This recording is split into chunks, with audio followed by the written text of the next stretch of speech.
business meeting. It is Tuesday, October the 4th, 2022. It is 6 p.m. and we are in the community wing of City Hall. If I could ask you all to please rise and join me in our Pledge of Allegiance.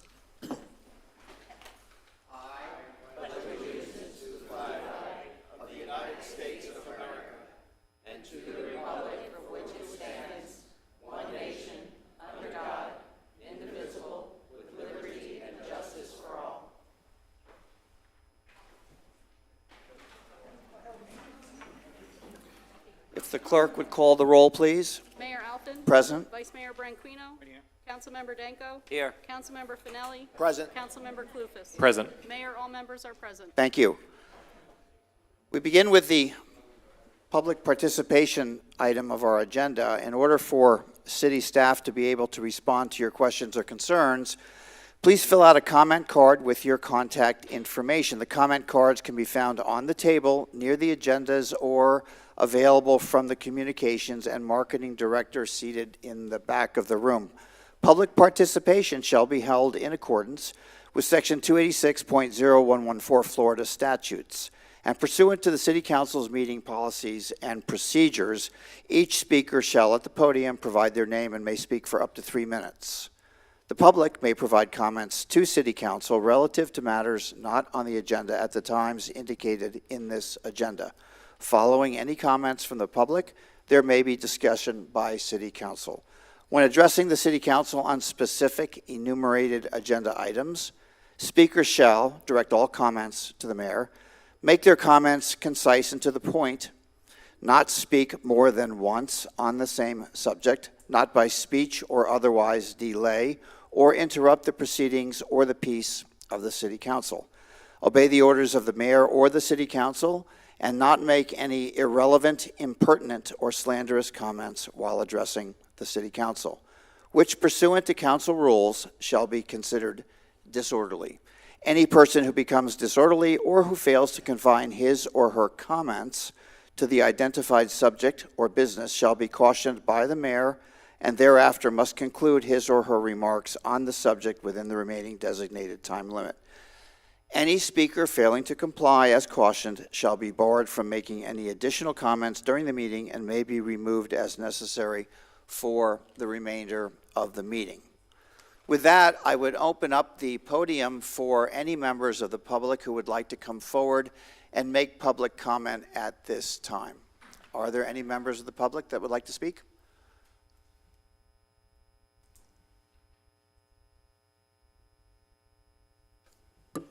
Courtney McDonald, Palm Coast. Did you know that there are currently 33 Flagler County children who are battling childhood cancer? 4 of those families have had to bury their child under the age of 12, so before they even hit middle school.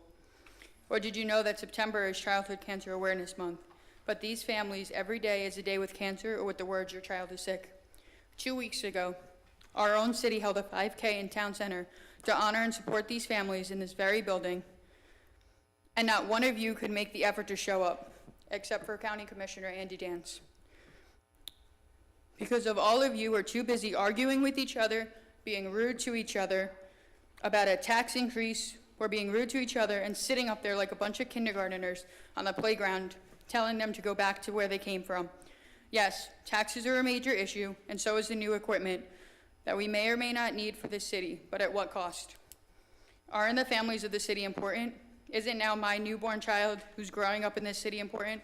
As a mom, I see that there's nothing more important as our children and supporting them in good times and bad. We now have that chance. So it's time to grow up and step up for the residents who believed in you and voted you in to do your job as council members, or step down and walk away. Trust me, the city will run no matter if you're sitting up there or not, and will continue to be the best city. But my child and the other children of this city may not always be around if you don't do anything to protect them. Just think about it. Thank you for your comment. Next speaker, please. My name is Scott Schurz. I live in the U section. I have 2 questions. First question is, I know you're putting in cell phone towers up in Palm Coast Parkway. What about the people in the U section and the Y section with all these new homes going in?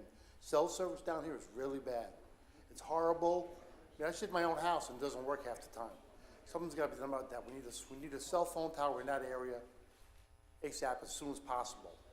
The second question is on Seminole Woods Road, going from 100 to US 1, turning lanes to go to those houses in the U section.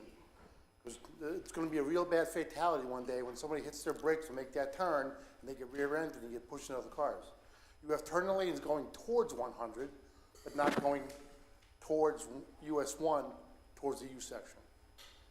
Thank you. Thank you for your comment. Is there another speaker? Yes, sir. Hi, Joe Runak. Thank you again. I just want to come up here and again keep the faith regarding, I know the previous gentleman mentioned something about a cell phone tower. We in the C section do not want a cell phone tower. We do not need one. Everything there is fine. Our reception is excellent. And as far as the location, it is inappropriate. It is entirely too residential. You're going to be near a retirement home. You're going to be near businesses, and you're going to be near more than 100 homes. I live on Courtney Court. It would be directly affected. Courtney Place will be directly affected. This cell phone tower has to be put in another location. I don't even know how this spot at 7 Clubhouse Drive came up initially. That we were trying to figure that out as to who even would have suggested that this was an appropriate place. It really is not an appropriate place. The project needs a special exemption. I come up here again to tell the city council that not to issue any type of special exemptions. Land use manager, do not issue any special exemptions for this tower. It's an inappropriate spot. It's wrong for the C section. It will cause heartaches. It will cause bad feelings. That's not what the city council, I believe, is up here for. Please listen to the residents. I think we have been more than enough showing you how we feel about it. Of course, all negative. They are delaying the application. I don't know why, but we are not going to go away here as far as this spot at 7 Clubhouse Drive. Please find another spot for this. Let's work this out. Let's not cause any headaches, heartaches. This is going to be a permanent installation that's going to hover over us. And again, I just feel it's totally inappropriate. And I ask the city council to do the right thing here for the residents of the C section. Thank you. Thank you for your comment. Next speaker, please.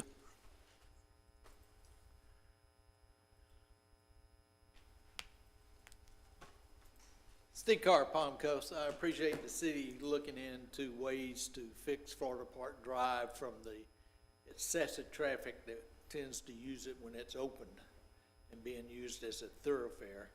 I would highly recommend contacting maybe a few of the traffic calming organizations that have charts out that tells which method would best suit to reduce the amount of traffic on Florida Park Drive. The residents now are enjoying a residential neighborhood because the road is closed for the maintenance. But we're expecting the 8,000 to 9,000 cars per day to start back up if and when the road is reopened. But we would like to see traffic calming methods put in place that would reduce that amount of traffic. It's mainly for the health of the children. The World Health Organization and many universities worldwide have talked about close proximity traffic to homes and how it harms the health of children and the elderly, but it really harms the health of everyone. So I would just say, what is a child's health worth?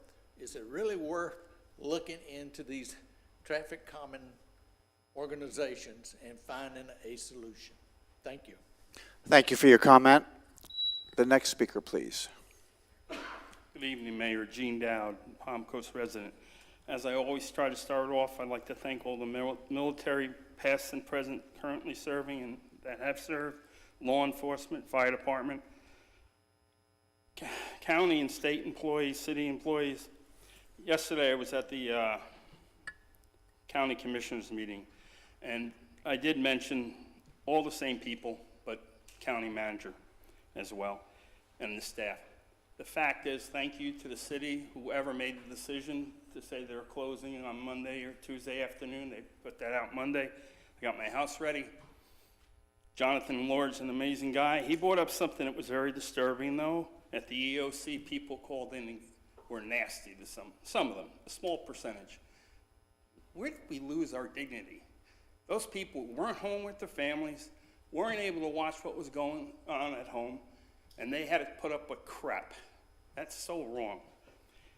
And because there's so many firemen in the room, and ladies, fire ladies, thank you. I have a twin brother that served for 35 plus years. So thank you for everything you do. And I was reminded this week when I looked online, saw a picture of firemen cutting down trees, making the roads safe for us to travel. And as usual, the day after the storm, the city, those white trucks that somebody was complaining around, came around to check for damage, trees down. You don't get enough thanks, people, the staff and the ones that aren't here. Now I have to kick myself in the butt. There's been 5 law enforcement officers killed since Labor Day. And I too read the comments about why don't we talk about the increase for the sheriff. I get it, but I'm wrong. That's thinking. And the firemen and the sheriffs that crawled through those waters this past weekend, and the volunteers that worked at the EOC. So I apologize to the law enforcement and the firemen when I thought about the 2 fire trucks. It's easy to get up here and sound nice, but I'm as stupid as anybody else at times. So thank you. Seriously, city manager, whoever made that decision, thank you. Thank you for your service, and thank you for your comment. Next speaker, please.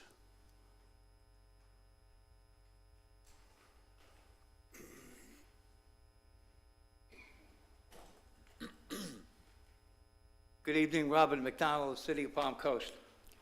You know, there's probably, 50 or 60 people in this room, but there's one person, that doesn't get enough thanks. And that's wrong. He works 24 hours a day, 7 days a week, 365 days a year. Whenever he goes on vacation, the City of Palm Coast is always his first priority. And you know what? Next week, he's retiring after 32 years serving this city. Does he deserve it? Absolutely. Is it fair? Maybe.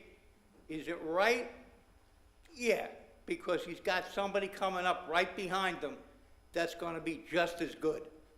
So right now, I know we don't normally do this, and I know the mayor gets a little upset when we do this, but I want everybody in this room to stand up and thank Jerry Forte for 32 years of serving this city.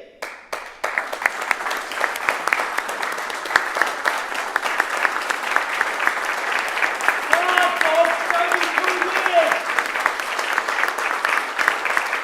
All right, that's it. Thank you. All right, Mr. McDonald. Mr. McDonald, please hold your position at the podium for a minute.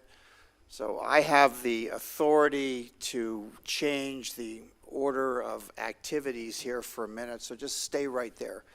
And I would ask, I'm talking, just stay right there. And I would ask your daughter to come up as well. This is like E.F. Hutton. When he talks, everybody should listen.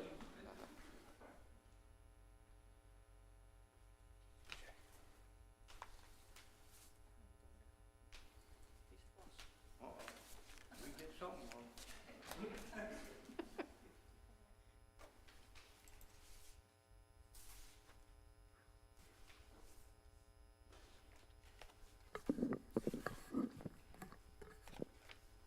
So I'm going to go just a little bit out of order. I hope you'll all forgive me this evening and move forward with this one proclamation before we move on to some other things as well, because I think you have something that you would like to tell us. So bear with me just for a moment if I can. Whereas the City of Palm Coast and the Palm Coast Fire Department are committed to ensuring the safety and security of all those living and visiting our city. And whereas fire is a serious public safety concern, both locally and nationally, and homes are where people are at the greatest risk to fire. And whereas roughly 2/3 of home fire deaths resulted from fires in which no smoke alarms or no working smoke alarms were present. And whereas working smoke alarms cut the chance of dying in a reported fire in half, whereas residents who have planned and practiced a home fire escape plan are more prepared and will therefore be more likely to survive a fire. And whereas informing the public about the importance of smoke alarm installation and maintenance serves an essential step towards increasing the public safety from home fires, and whereas Palm Coast residents are dedicated to public education measures and are able to take personal responsibility to increase their safety from fire, especially in their homes. And whereas this year, in the 100th anniversary of Fire Prevention Week, and the 2022 fire prevention theme for this year is Fire Won't Wait. Plan your escape. Now, therefore, be it proclaimed, the City of Palm Coast Mayor and City Council hereby designate October 9th through 15th as Fire Prevention Week, and encourage all residents to protect their homes and families by heeding the potentially life-saving messages of Fire Prevention Week 2022, and to support the many public safety activities and efforts of the Palm Coast Fire Department, dated this 4th day of October 2022, signed by myself.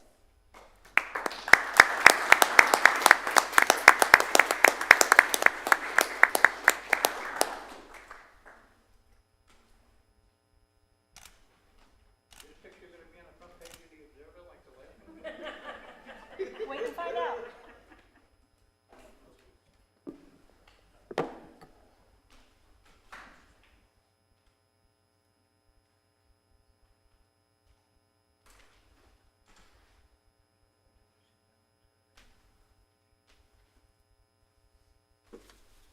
Thank you all. Now we'll resume. Are there any additional members of the public who would like to make? Yes, ma'am.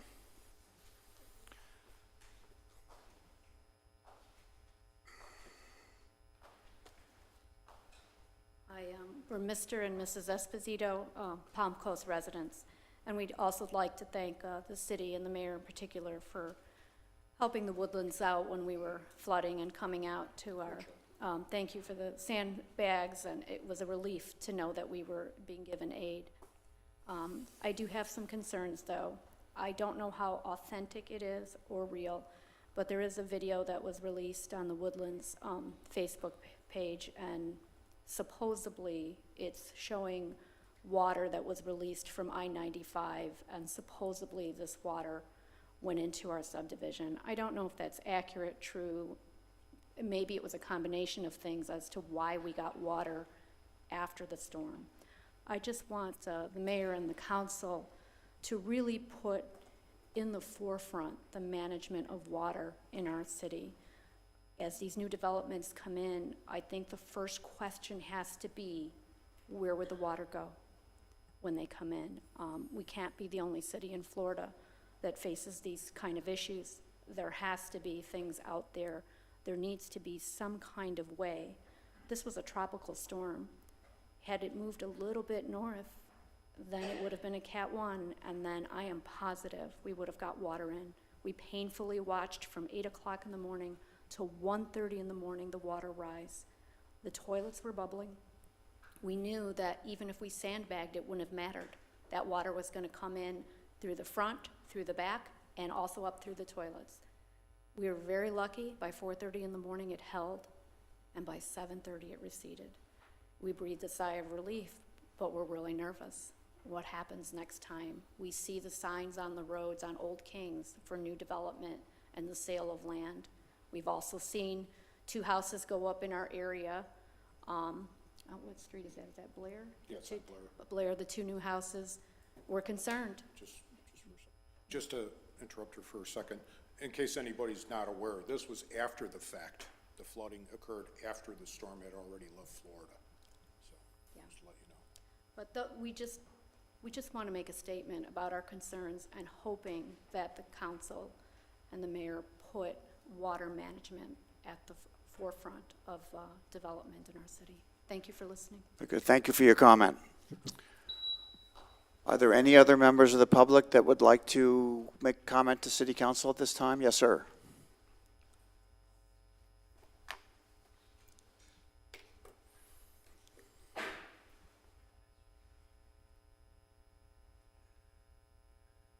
Gary Kunis, C-section. The storm was a mess, yes, and anybody who can help anybody in Flagler or Velocia, please do so. During the coming of the storm, they felt it was going to go into Tampa, and there was a lot of research done on depths of the Gulf, the depths of the canals in Tampa and so forth. And they actually showed graphs, and they were on the Weather Channel 35 to where the deeper Gulf, the deeper contributaries, and the deeper canals would dislodge a lot of water faster and handle the surges faster. Carl made a statement that no, it wouldn't, but yes, it does, and the graphs are out there for it. So if you make these canals deeper, there's less surge, more getting rid of the water faster, and the runoffs faster, because there's less restriction to hold it back. The shallower it is, the more restrictions there is to hold it back. And since a lot of these canals are 5 feet and less during low tide, it should be done. I know we've gone through this, but it's just another example of some bad information out there corrected by this storm when people are producing the correct information that deeper makes it better. Okay? Thank you. Thank you, sir. Are there any other members of the public that would like to comment to City Council at this time? Yes, sir.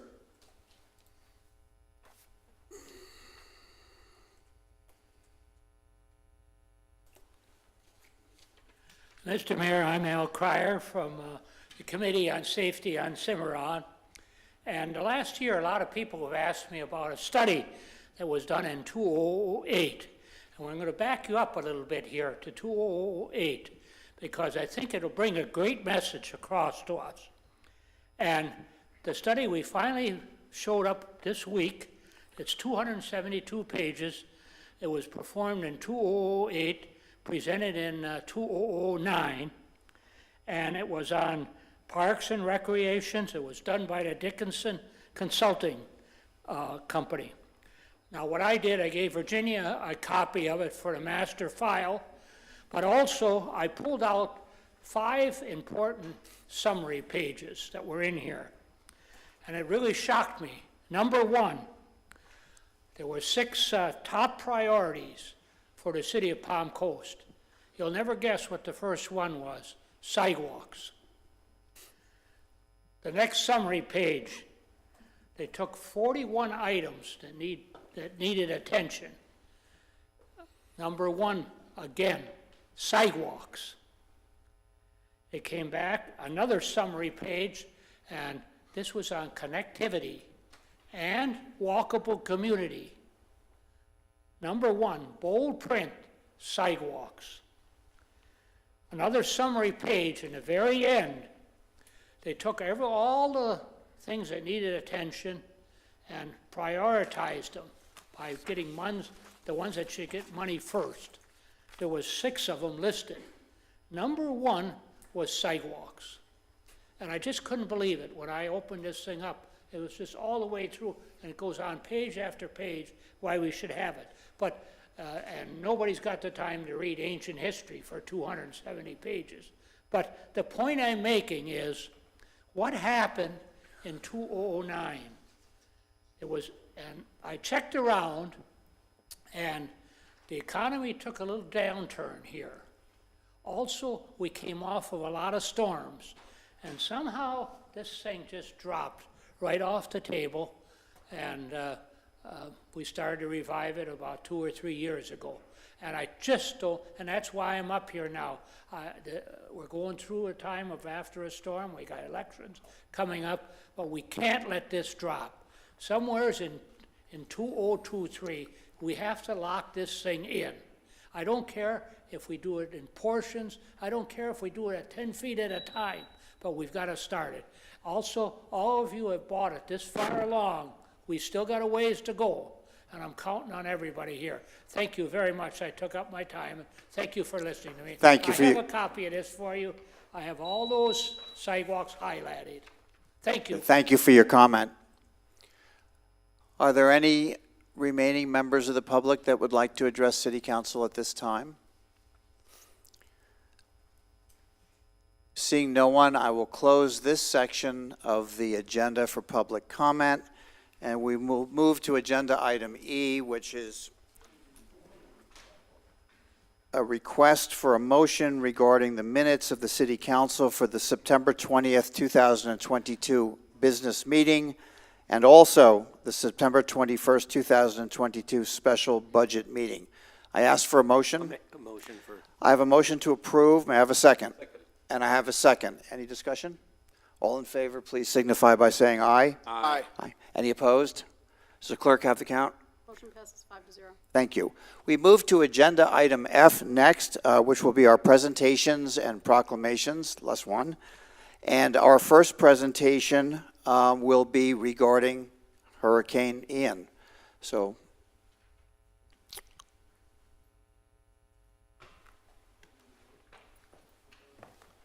I don't envy you this. I wouldn't even know where to begin, I don't think.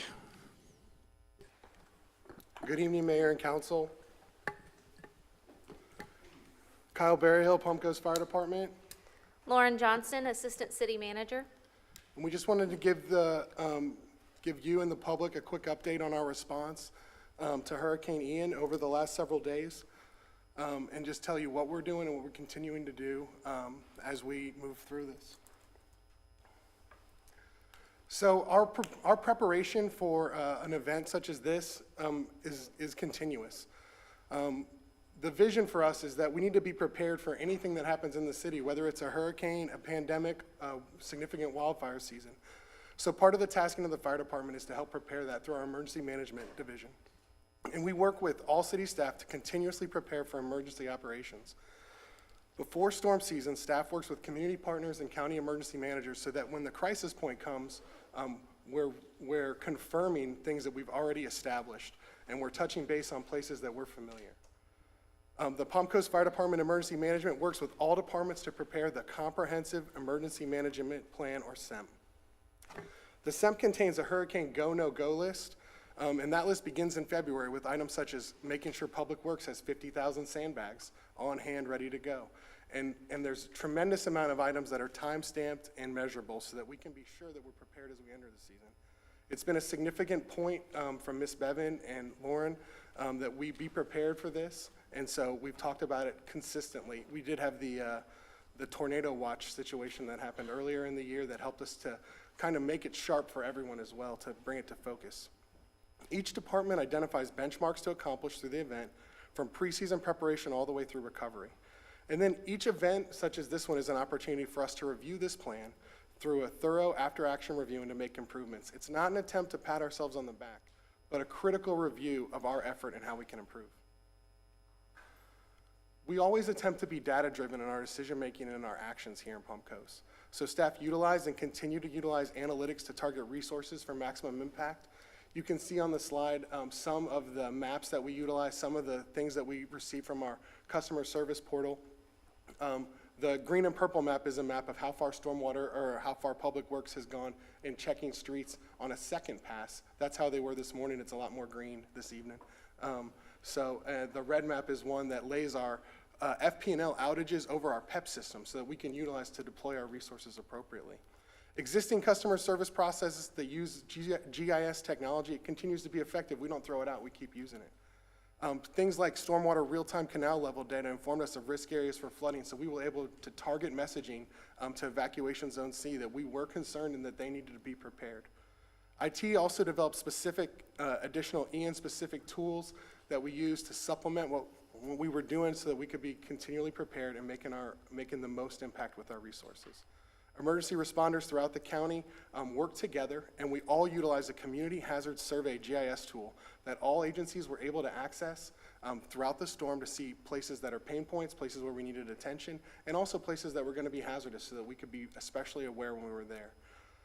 Palm Coast Communication, we also strove to be transparent, and the Palm Coast Communications utilized data and direction generated by field crews to provide constant updates to citizens through social channels, press releases, local radio partners, and the city website. We also strive to be collaborative, to be a good neighbor so that we can get some good neighborly action in the same. So we constantly are meeting with Flagler County Emergency Management. Jonathan Lord was tremendous throughout this process. We meet with him monthly, and Tommy meets with Battalion Chief Asconi, meets with him even more than that.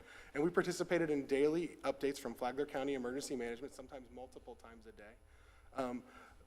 The public safety partners, the Palm Coast Fire Department, Flagler County Fire Rescue, and Flagler Beach Fire Department worked together throughout the storm. Flagler County units assisted in our first push to ensure that all the streets are clear for emergency access. And all three agencies responded to a structure fire in Flagler Beach during the storm.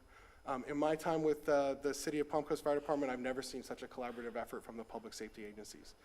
The Palm Coast Commander represented the Sheriff's Office and the City EOC throughout the event and coordinated assistance, sending inmates to assist with sandbag crews. Even when we deployed one on the spot that we had set up within an hour when we thought that the neighborhood of Evacuation Zone C, the Woodlands, was in danger.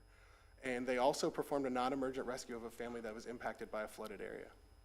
City Manager Bevan met daily with the County Emergency Manager, the County Administrator, the Flagler Beach and Bunnell City Managers, the Flagler County School Board Superintendent, and Sheriff Staley.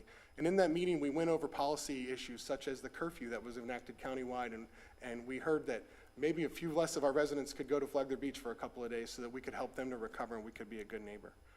Many city staff were reassigned to priority assignments well outside of their typical job functions. An example is our chief building official was part of a generator crew team that worked in PEP areas to pump wastewater out of PEP tanks. Rather than coordinate it, he said, I want to be on a truck with everyone else too, doing some of this dirty work. So we saw guys in shoes that were not made for this task out doing this work in the city, and that's the kind of things that our staff were doing throughout the storm. And we also strive to be citizen-centric in everything that we do. So we activated the city EOC, the Emergency Operations Center, at a level 2 on Monday. We actually began being ready on Friday when it looked like the storm might impact us. And we elevated it to a level 1 activation on Wednesday evening, so we were activated around the clock. At that time, all the directors and many senior staff were on duty sequestered here at City Hall. Additionally, our field crews from many departments throughout it responded throughout the storm. Our emergency responders never came in, even though there is a threshold where we might have done that. And our stormwater, public works, and utility field crews were out almost continuously. There was a brief moment early Thursday when the weather was just not safe and they came in for a very brief period. Our call center was the first thing to go 24 hours and the last thing to come down from 24 hours, and communications works around the clock to answer citizen questions and provide information to residents. The call center took over 4,500 calls in 6 days on items like sewage, power lines, trees down, medical, fires, road clearing, connectivity, flooding, rescues, power outages, PEP issues, and provided the right data and reported them to the right resources. Additionally, our communications was actively involved in making sure that our citizens had all the information through both the call center, the city website, Palm Coast Connect, local media. We pushed targeted information through Alert Flagler and our social media channels. We have a short video for you.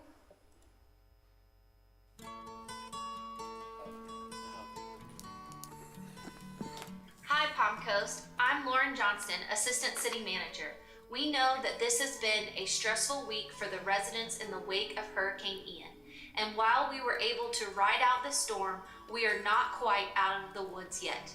Observing the damage dealt to other parts of the state, we were fortunate to be spared of the same devastating effects that have tremendously impacted the lives of thousands of Florida residents. However, we do acknowledge that Hurricane Ian has brought some substantial damage as well as flooding to certain areas of our city. With this in mind, our public works, stormwater and engineering, fire, and utility departments have been collaborating their efforts with an all-hands-on-deck approach to assure we get the appropriate resources to the areas in need of assistance as we begin our recovery efforts. We want to thank you for your patience, and we look forward to serving you as we get back on our feet and on the road to recovery, resilience, and brighter days ahead.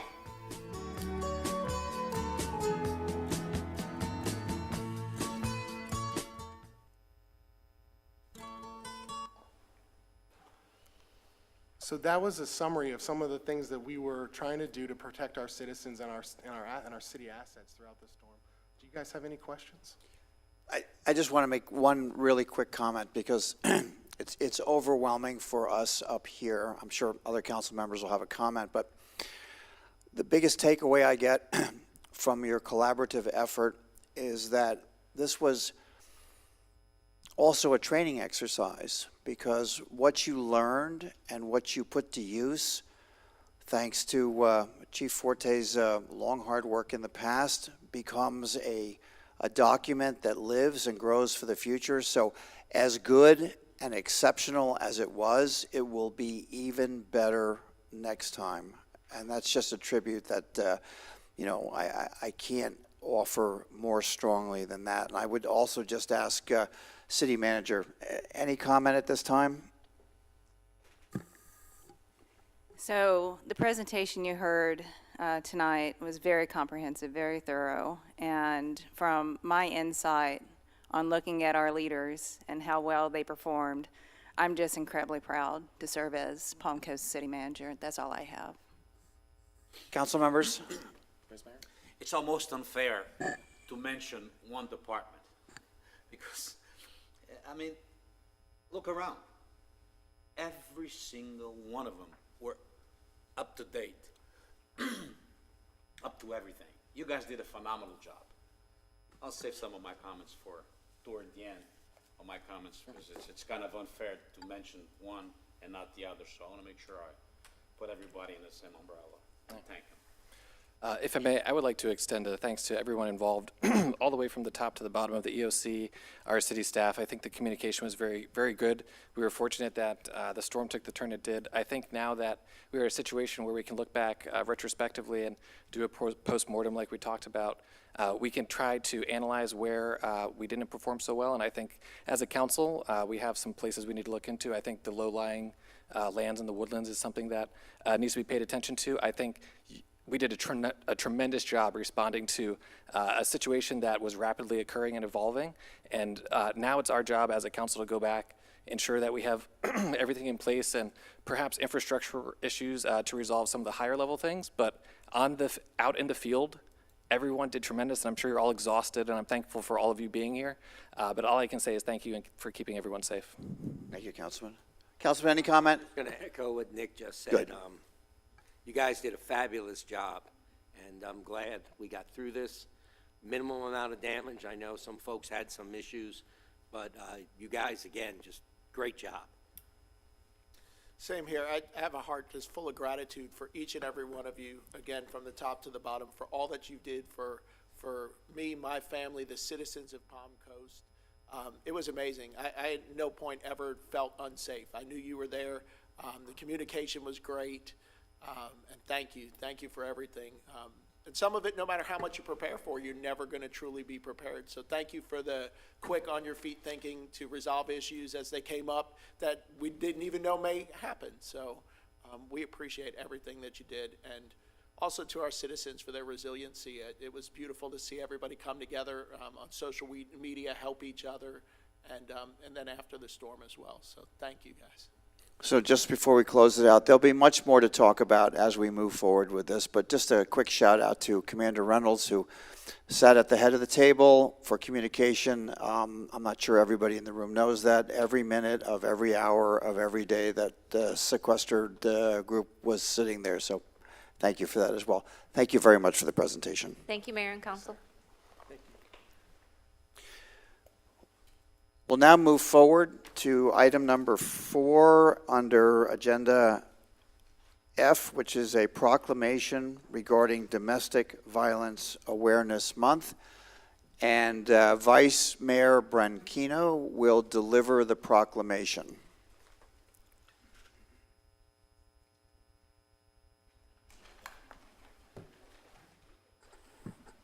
Take your place.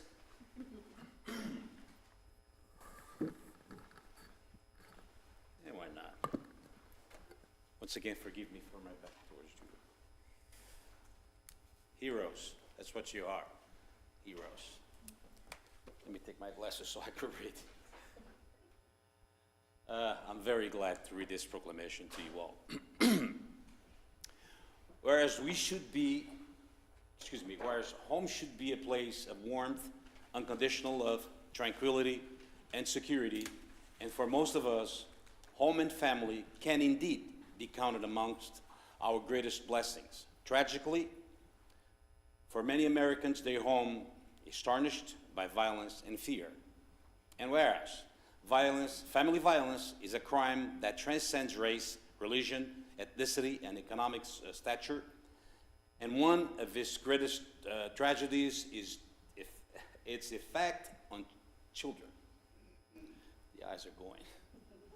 Whereas an estimated of 4.8 million cases of domestic violence occur each year, and its most tragic level kills an average of more than 3 women every day nationally. Wow. And whereas the Family Life Center, the only certified domestic violence emergency shelter and rape crisis center in Flagler County, provided over 5,000 hours of service to victims in the past year.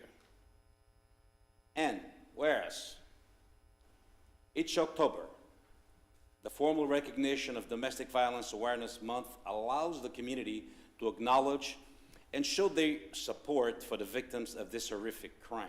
And whereas the Flagler County Advocates Alliance, comprised by the Flagler County Sheriff's Office, Victims Advocate, the Flagler Beach Police Department, Victim Advocate, the State Attorney, Victim Advocate, and for the 7th Judicial Circuit Flagler and the Family Life Center, and the Flagler County Sheriff Domestic Violence Summit membership are committed to confront this crisis and are working together to increase public understanding of this problem and mobilize community efforts and to end domestic violence. Now therefore be proclaimed by the City of Palm Coast Mayor and the City Council to hereby designate October as Domestic Violence Awareness Month, and urge all citizens of Palm Coast to become a part of the community response to end domestic violence and to send the message that this crime will not be tolerated in our community. As we spread awareness of domestic violence in our community during the month of October, we recognize that it takes the entire community to stand together and make a difference. Together, we can break the cycle and impact the lives of future generations. Signed this 4th day of October 2022 by the City of Palm Coast Mayor David Alphen and attested by Virginia Smith, City Clerk. For you.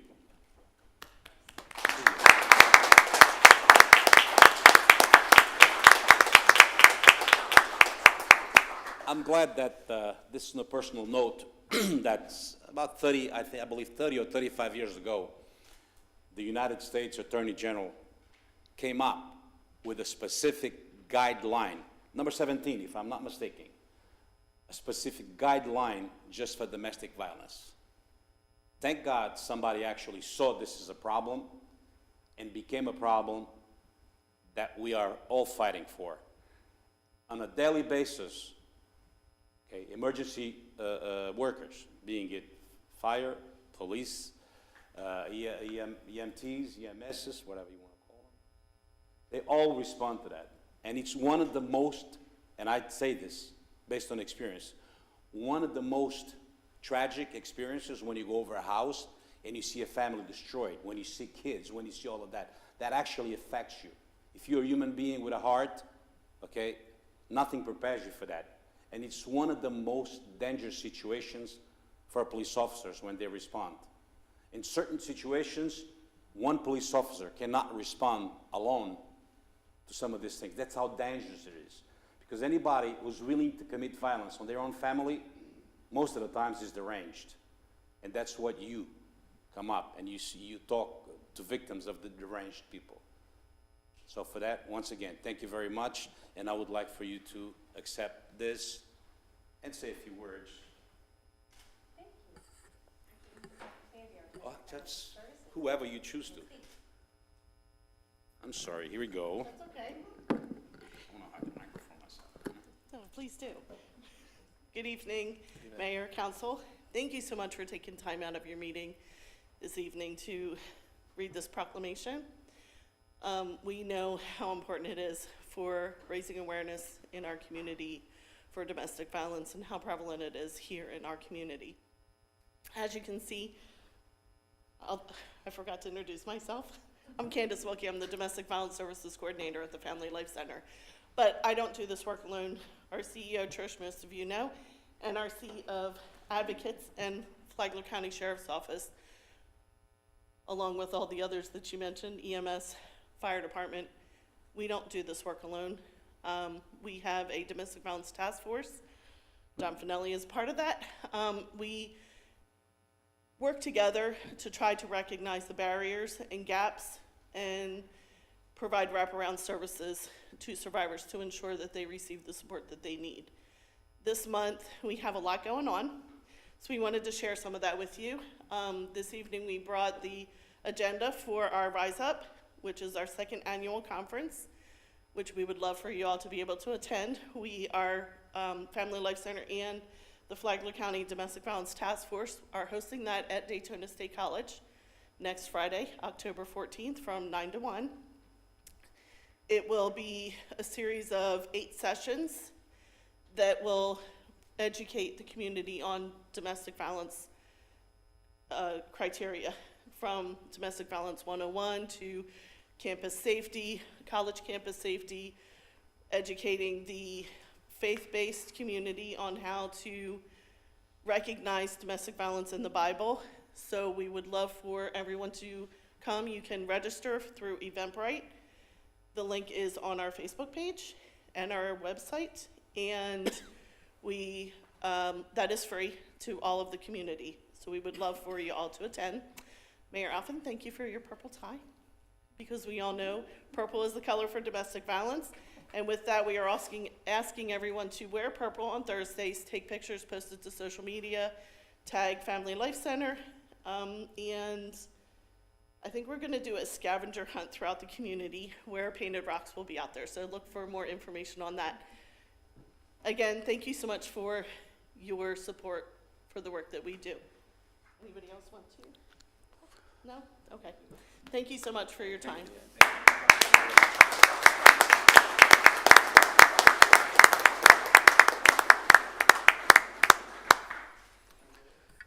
Thank you all.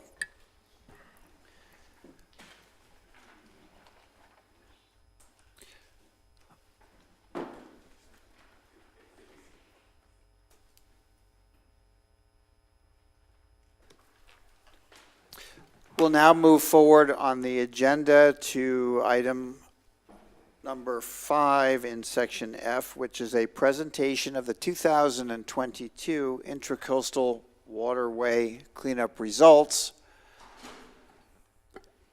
And Jordan, if you'd like to go ahead and introduce your guest and begin. Mayor Alphen. This is Commissioner Randy Stapleford with the Florida Inland Navigation District. Would you like to say a few words before we start? Good morning. I'll hold a couple comments until Jordan's brief is completed. Good afternoon, by the way. She said good morning. Did I say good morning? I'm sorry. My schedule is nonstop, 24/7, just like you folks up there. So good evening. My apologies. So as Mayor Alphen mentioned, this is the 2022 Annual Intercoastal Waterway Cleanup Results Presentation. We held our event on September 10th at the Community Center. All of our volunteers were welcome to clean up anywhere they like along our parks, trails, waterways, anywhere in Flagler County, because eventually, you know, if there's trash anywhere, it's going to end up in the intercoastal, so cleaning up anywhere helps. That is the Community Center where we based our event out of. These are our past mascots from the previous years, all the way from 2013's Captain Humanity to last year's Sprinkles, the small-toothed sawfish. This year we had a North Atlantic right whale, and as we did last year, we used our Fun in the Sun summer campers from the Parks and Recreation to come up with some of their ideas. So these are the 4 top ideas that we had: Whale Lord, Coral, Franklin D. Whale, and Wally. We had 157 votes, which was our most votes ever so far. Franklin D. Whale came in 3rd place, Coral came in 2nd place, and Wally the Whale won with 97 votes. We had a social media campaign. Here are a couple of our posts. We focused on how litter hurts the environment, some informational posts about supply pickup, and then fun facts about the North Atlantic right whale as well. So we have sponsors and partnerships, our biggest being the Florida Inland Navigation District. So over the 15 years have given us up to $75,000 in the grant. Yep. And this year we actually did receive some garbage bags and water bottles from Home Depot, our local Home Depot as well. So you can see here Commissioner Stapleford and Mayor Alphen holding our results forms and a picture of the check that Fine presented us with. We have a few pictures of our volunteers hard at work. These are a couple pictures of what they collected in the environment. So we got some chicken wire, looks like. I think that's a shower block. Cans, obviously. Some more pictures. This was actually a book that someone found near Children's Memorial Garden, and there was a ton of entries in it. They left it there so people can still continue to make entries into that. I believe one of the Girl Scout troops found that. Some more of our pictures. Our most unique find this year was this rainbow rubber ducky. It was found by Elizabeth Latour, and our most trash collected was Girl Scout Troop. Yeah, Girl Scout Troop, and they got 525 pounds, and it was Girl Scout Troop 2413. This is our chart over the years. So this year we had 267 registered participants, and we collected 1,912 pounds of trash from the environment.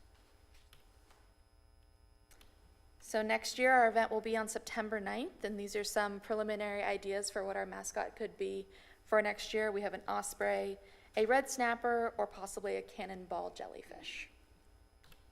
And that concludes the presentation.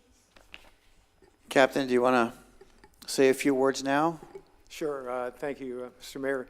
First of all, I want to say that behind every great event like this is your staff. And Jordan, first of all, what a wonderful job you did putting this together. The staff behind the scenes, what they have to do to put all the pieces together, the community, the young civilians out there, the young community, the Girl Scouts, the young Boy Scouts, were they there as well? Yep. The members of our community, just amazing how they come together and pick up all that trash and spend the time during the day to pick it all up, and then bring it over to the community center. And whoever cooks those hot dogs, if you all went out there, that's the best hot dog I ever had in my life. Was that?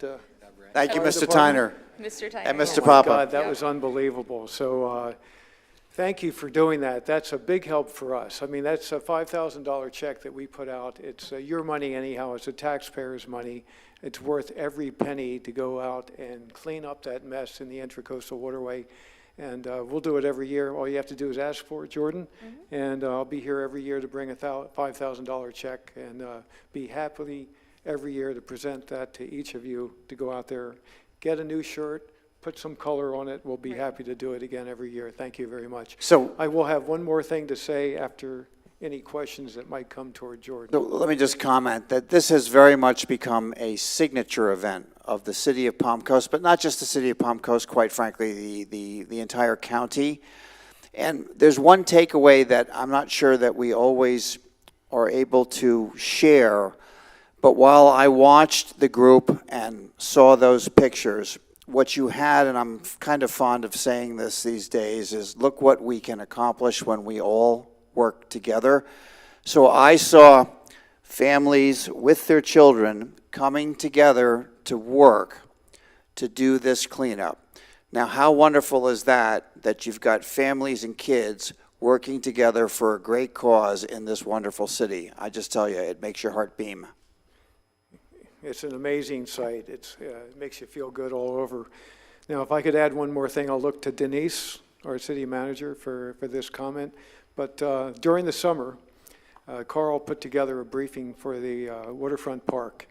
And I know that's been a project that we've been working on, everybody up here have been working diligently, putting together ideas and how to improve that. We've had some hills and valleys over the years we've struggled with, and we've come to a final conclusion. So the briefing went well. We didn't have as much money as we thought we were going to have, but it ended up approving the entire amount that was requested.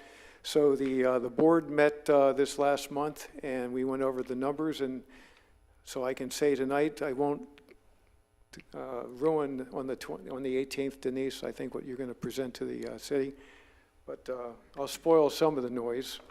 But we did approve $175,750 for the third grant for the water assistance project for Waterfront Park. So congratulations to Carl and Denise and everybody behind putting that briefing together.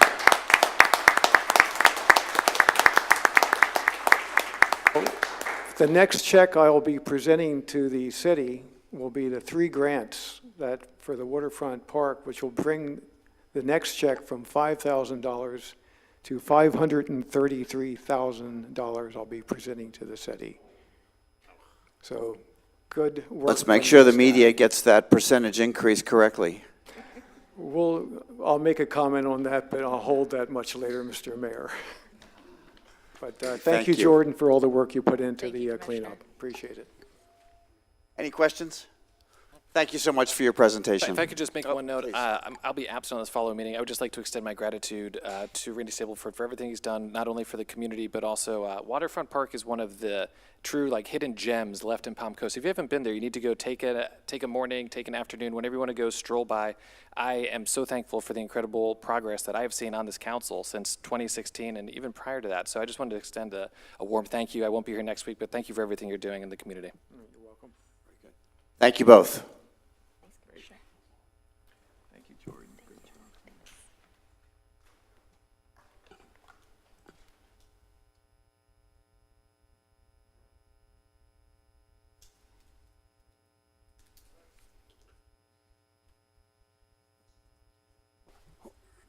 I'm going to take one more liberty this evening and step out of order for a special proclamation. So I'm going to ask our city manager to please join me at the podium.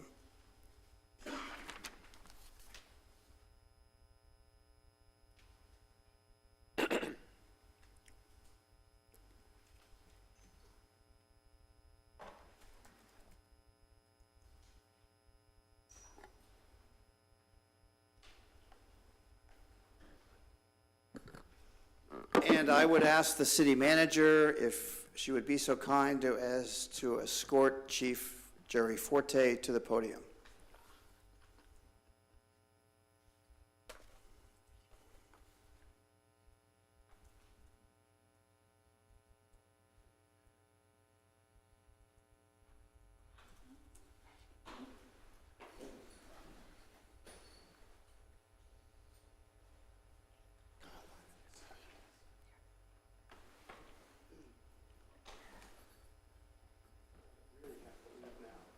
You don't.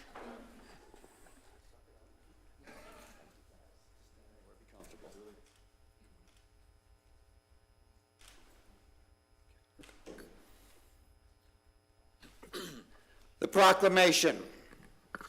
Whereas Jerry Forte has served a lifelong career at the Palm Coast Fire Department, beginning as a volunteer firefighter in 1990, and whereas After receiving certification as both a firefighter and an emergency medical technician, he was hired as a career firefighter under the mentorship of Chief Norman Lewis in 1992. And whereas he worked his way up the ranks and became Deputy Fire Chief in 2009 and was promoted to Fire Chief in 2018. And whereas the Palm Coast Fire Department is committed to ensuring the public safety of all of those living in and visiting Palm Coast, and through Chief Forte's leadership has focused heavily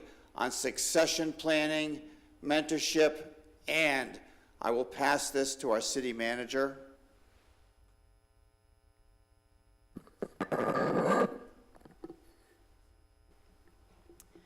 Whereas Chief Forte's skill set led him to spend 8 months filling the interim director of public works position in 2019 and another 8 months as interim assistant city manager in 2021. And whereas the Forte family has made public service to their community a lifelong mission, with many family members joining the fire service, including Chief Forte's brother Joe, daughter Jessica, and son Anthony. And whereas Chief Forte is beloved in the community as a public servant, civic leader, and friend to many, and now after 32 years of faithful and honorable service to the city of Palm Coast, Chief Forte is officially retiring as chief of the department. Now, I'm working on it. Now, therefore, be it proclaimed by the mayor and the city council of the city of Palm Coast, Florida, October 14th, 2022, be officially designated Chief Jerry Forte Appreciation Day. In recognition of Chief Forte's dedicated and admirable service, I'm not doing the one. Okay.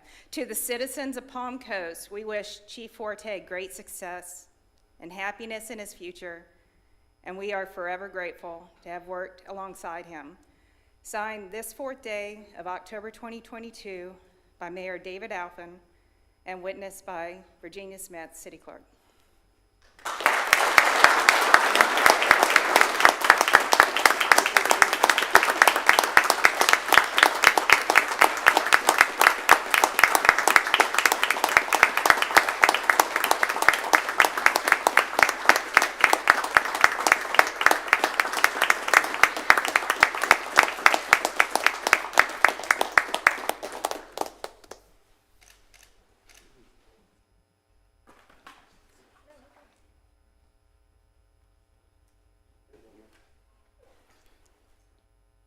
To begin, my wife told me she was taking my mother to Hobby Lobby.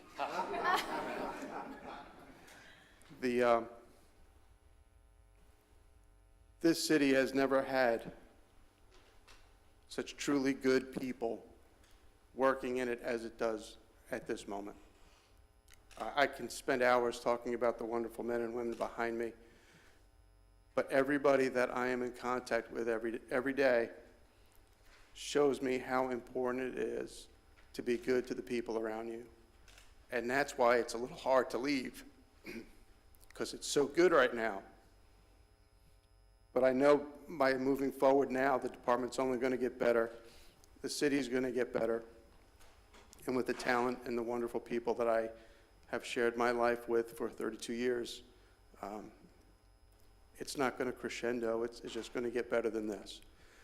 You have to trust the government. It's not pretty, it's not perfect. Sometimes it's ugly, but it's good. It operates, it functions, and it provides the basic services that everybody that want to be in this community needs. And I can't thank you enough for allowing me to do what I have loved to do for 32 years with people like this that stand behind you. I would kick indoors with these people every day. It's been a wonderful experience. And to my family, my fire family,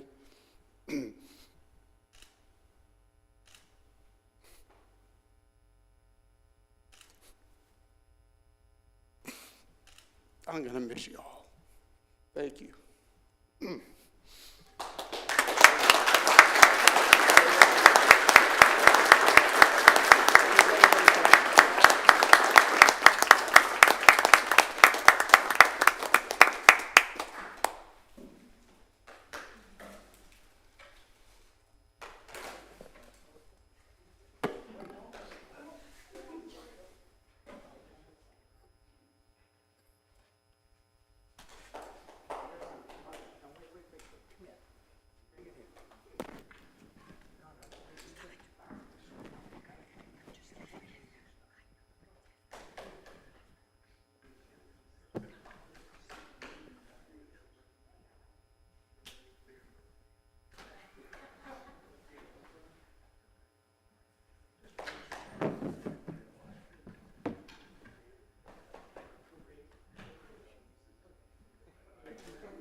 Chief, I never had the pleasure or the honor to serve with you, but we've been friends a long time. So, a friend of mine made this, and with your permission, and I know with Chief Berryhill's permission, we're gonna find a place in Station 25 to hang this. So, at this time, I'd like to present this to you. Let's roll!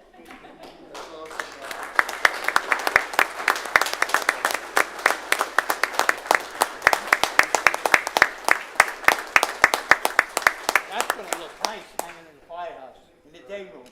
Let's roll. Thank you, Mr. McDonald. You're welcome.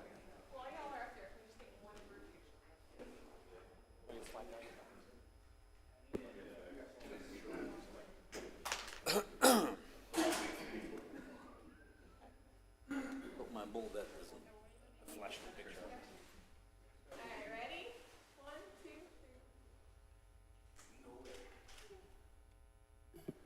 3. There you go. We love you, Chief.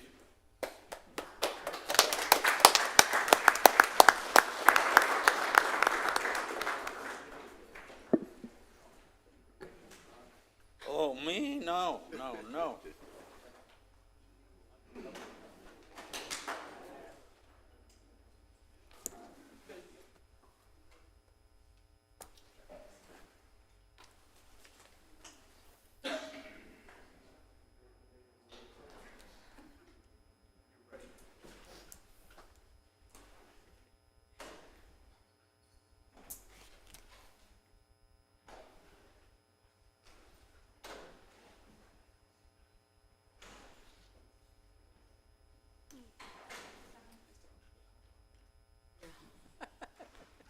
All right, don't be running off to Hobby Lobby now. Oh, he still owes it the trip, yeah.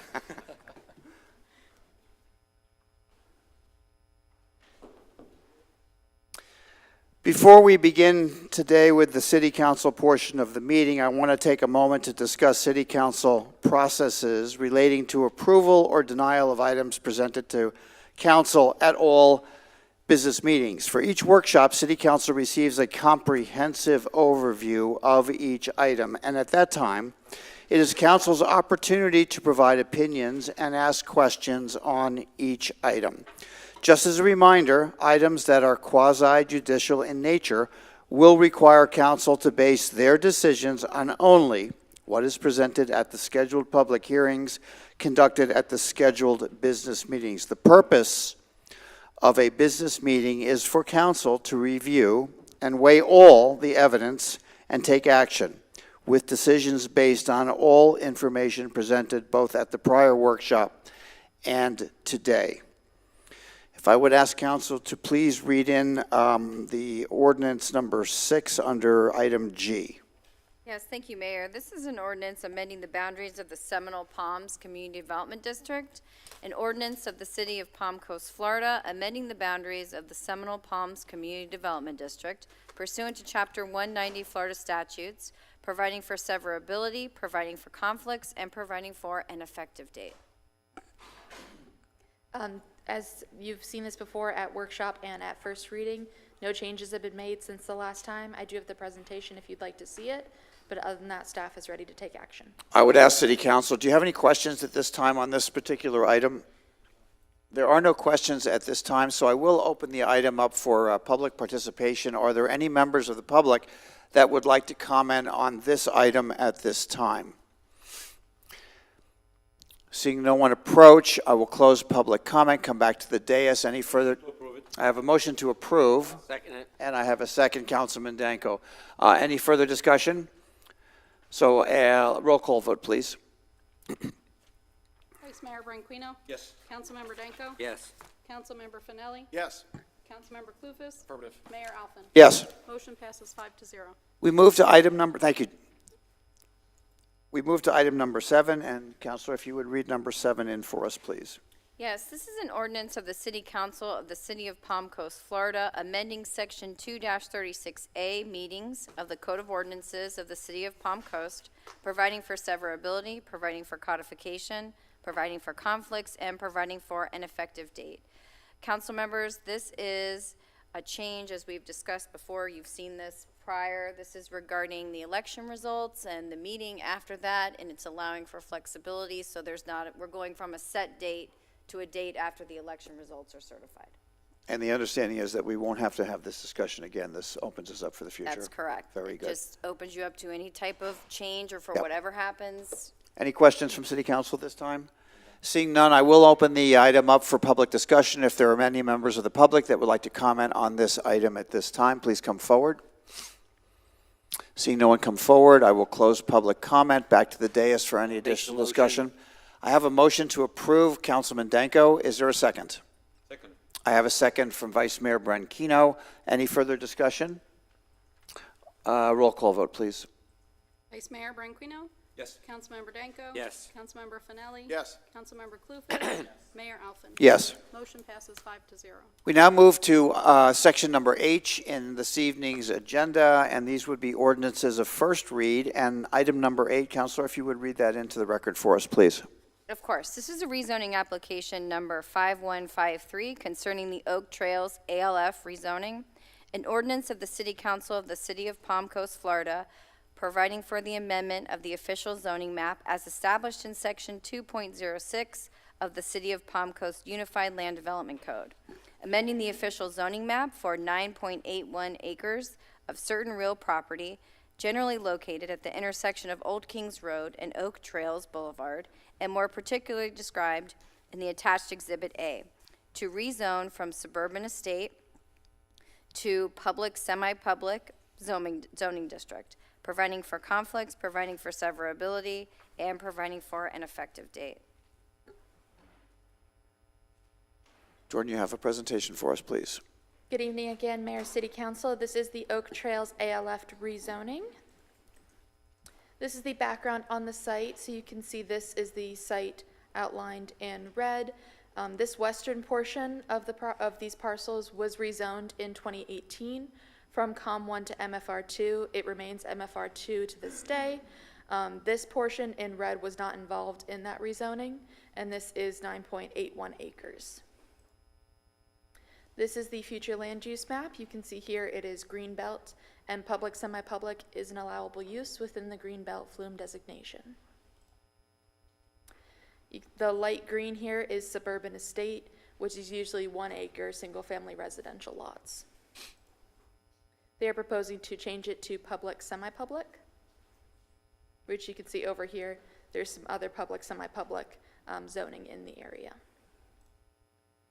We'll go into the analysis based on 2.0505 of the Land Development Code. The proposed development must not be in conflict with or contrary to the public interest. As mentioned, PSP zoning is an allowable use within Greenbelt, and it will be compatible with a variety of uses, including the industrial to the north, and it will provide a good buffer from that industrial to the single-family residential that is to the east of the site. The proposed development must be consistent with the comprehensive plan and provisions of the Land Development Code. Staff finds the proposed development is consistent with the comprehensive plan and the land development code, and those listed are applicable goals, policies, and objectives that the project specifically supports. Future land use designations shall permit the zoning districts listed and generally described in the following table. That table is in the comprehensive plan, and it lists PSP as an allowable zoning district in Greenbelt. And land use patterns will be required to be efficient and not disproportionately increase the cost of providing and maintaining public facilities. Public facilities are available at the site. If any increases need to be made, that will be done at the cost to the developer. The proposed development must not impose a significant financial liability or hardship for the city. It will not. Everything will be up to current code, and any improvements will be done at the cost to the developer. The proposed development must not create an unreasonable hazard or nuisance or constitute a threat to the general health, welfare, or safety of the city's inhabitants. As I mentioned earlier, it will provide a buffer between the Industrial 1 zoning to the north and the SFR 2 zoning to the east of the project. So it will provide more of a grading area between those two zoning districts. The proposed development must comply with all other applicable local, state, and federal laws. Obviously, it shall be built to current code and follow the land development code and the comprehensive plan through the development process. Whether it is consistent with all adopted elements of the comprehensive plan and whether it furthers the goals and objectives of the comprehensive plan. As I previously noted in those items in the comprehensive plan, this is in conformance with all of those. Its impact upon the environment and natural resources. There's no floodplain on the property that could be impacted, and when they submit a master site plan or a technical site plan, a thorough environmental report will need to be submitted at that time for staff to review. Its impact on the economy of any affected area. We anticipate the impact to the economy to be positive, as the proposed ALF will provide jobs for the area, and it is close to Palm Coast Parkway and the commercial areas where these residents could possibly go shopping. Its impact upon necessary governmental services such as schools, sewage disposal, potable water, drainage, fire and police protection, solid waste, and transportation. The impact on the necessary governmental services, including those stated, will be accompanied by impact fees paid by the developer during the technical site plan process. Any changes in circumstances or conditions affecting the area. Staff is not aware of any conditions or circumstances that would affect the area. Compatibility with proximate uses and development patterns. As I mentioned, it will provide a good buffer zone between the industrial on Utility Drive and the residential area along Oak Trails Boulevard. Whether it accomplishes a legitimate public purpose. The property is located within Greenbelt designation. PSP is an allowable use, and the site is very appropriate for PSP zoning. There was a neighborhood meeting held on August 29th at the Palm Coast Community Center. There were 7 citizens in attendance. They were just asking questions, curious about the orange signs that went up in their neighborhood. And this was heard at the Planning and Land Development Regulation Board on September 20th, and the Planning Board recommended 6-0 to recommend approval to City Council. Our recommendation, the Planning and Land Development Regulation Board recommend the City Council determine the proposed rezoning of Oak Trails ALF, application number 5153, is consistent with the comprehensive plan and rezone 9.81 acres from suburban estate to public semi-public zoning district. The next step would be a second reading before City Council, and then a technical site plan could come before City Council again, depending on the size of the proposed assisted living facility. And the applicant is here and does have a presentation for you. Mayor, if I may, very quickly, I failed to state that this is a quasi-judicial matter, so if anybody has had any ex parte communications, please disclose them. I did speak to a homeowner whose property backs up to this property. And will that No, it will not. sway the way you vote today? Okay, thank you. I had no communications. I would sway my vote one way or the other. Okay, You're here. I've had no communication either. thank you. So I would ask the developer to go ahead and make your presentation, please. Good evening, Mr. Mayor, council members. My name is Tom Norton with Seaway Design Group. I also have Jason Rodriguez, Executive Director of Hampton Matter, here to answer any questions you may have specific to the operations of the project. I'll keep my presentation brief since Ms. Myers covered the majority of the items we were looking to highlight. I'd like to give you a quick background on the project and why we're pursuing PSP zoning and why this location. The sole intent is to build and operate an assisted living community. PSP zoning is consistent, as Jordan mentioned, with the existing Greenbelt flume and allows for assisted living. There are several benefits to this location. Currently, there are over 5,000 individuals within a 3-mile radius over the age of 75. In the last 10 years, this population has grown by over 60%. We anticipate that roughly 70 to 80% of the facility would be supported by these residents. So speaking from personal experience, it's often hard to find a facility that meets your needs, which is close to home and your support network. These are often very important considerations for many of these residents. So this location also has a unique shape, and in this case, it allows us for generous front setbacks and helps maintain vegetated buffers to the surrounding homes. There's also a city-owned parcel to the east, providing additional buffers to the adjacent residents. So I'll end by sharing an early concept to give you a sense of what we're planning for the site. It's a single-story building set back from the street and away from the existing residents. And as previously mentioned, will be ample buffers around the entire perimeter of the property. It's also worth noting that these communities they're generally good neighbors. They're quiet, have very minimal traffic impacts. So for all these reasons, we believe the project's a good fit for the neighborhood and will help serve the growing needs of our community. So with that, thank you, and happy to answer any questions you may have. Questions from city council members? I just have one. I think I heard it correctly.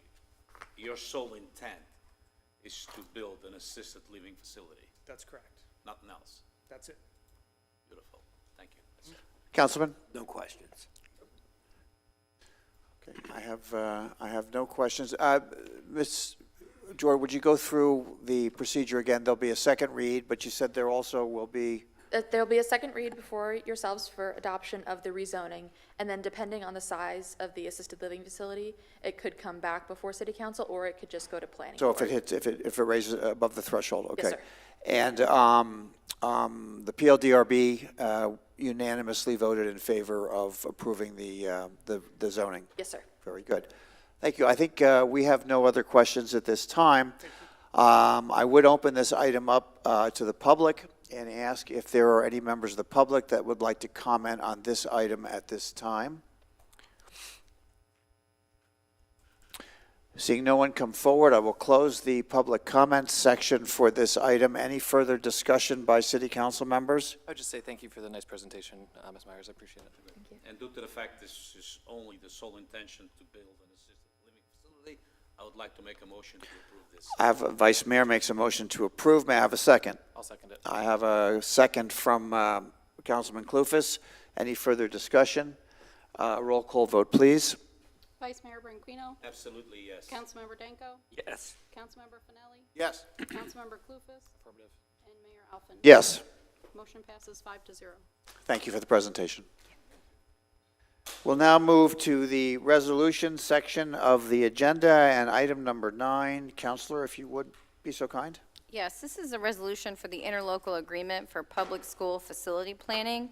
A resolution of the City Council of the City of Palm Coast, Florida, approving an interlocal agreement with the Flagler County School District, City of Bunnell, City of Flagler Beach, and Flagler County relating to public school facility planning and school concurrency, providing for severability, providing for conflicts, providing for implementing actions, and providing for an effective date. And today we have Jason DiLorenzo is here to answer any questions, and also myself.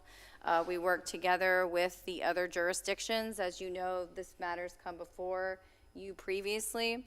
It's in final draft now, and it's been approved by Flagler County, Flagler Beach, and Bunnell, and it goes to the school board. It's been on the school board's workshop agenda. It goes to the school board on October 18th. Very good. Thank you, Counselor. Mayor, due to the fact that I'm employed by the Flagler County School Board, I'd like to recuse myself from this. Counselor, is that acceptable to you? Very good. Thank you for making note of that. Thank you. Mr. DiLorenzo, is there any final comment you'd like? This has been a long road. Councilman Clufus and I were both assigned by our city council to follow through and the proceedings with staff. So, If I may, Mr. Mayor, I'd just like to butt in and say that you led this process and you were able to facilitate communications in the meeting setting that we're able to facilitate this to get pushed through. And I just wanted to say thank you for taking leadership role on this and being able to see the forest through the trees, or however that goes, in the ILA setting. And thank you for getting us to the crossroads. I appreciate that, and just I have two comments. One is, so by moving forward with this item, we don't delay any projects or negatively affect our economy in any way. And I really have to give a special thanks both to Council Nesa Bokert and also Jason DiLorenzo, who did a marvelous job in a very difficult negotiation over a very long period of time. They truly are the spirit of this agreement, and thank you both for all of the hard work that you did. And if there are no further comments or questions, I would open the item up for public comment. Are there any members of the public that would like to comment on this item at this time?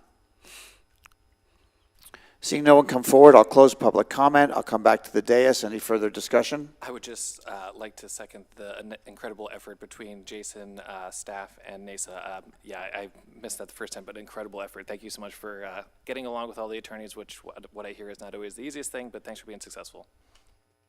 Very good. It was one of those rare opportunities when I saw three attorneys from different camps all smiling at the same time, so I knew something was up, so good for them. I know. Can I just make a motion? Yes, please. I'll make a motion. Okay, Councilman Danko makes a motion to approve. Councilman Clufus, a second. Any further discussion? Let's do a roll call, please. Vice Mayor Branquinho? Yes. Councilmember Danko? Yes. Councilmember Finelli is recused himself, and Councilmember Clufus? Yes. And Mayor Alphen? Yes. Motion passes 4-0. Thank you. We move to item number 10, which is, Councilor, if you would read that resolution in for us. Yes, this is a resolution concerning the Ocean Village Master Site Plan, a resolution of the City Council of the City of Palm Coast, Florida, approving application 5143, Ocean Village Master Site Plan, providing for severability, providing for conflicts, providing for implementing actions, and providing for an effective date.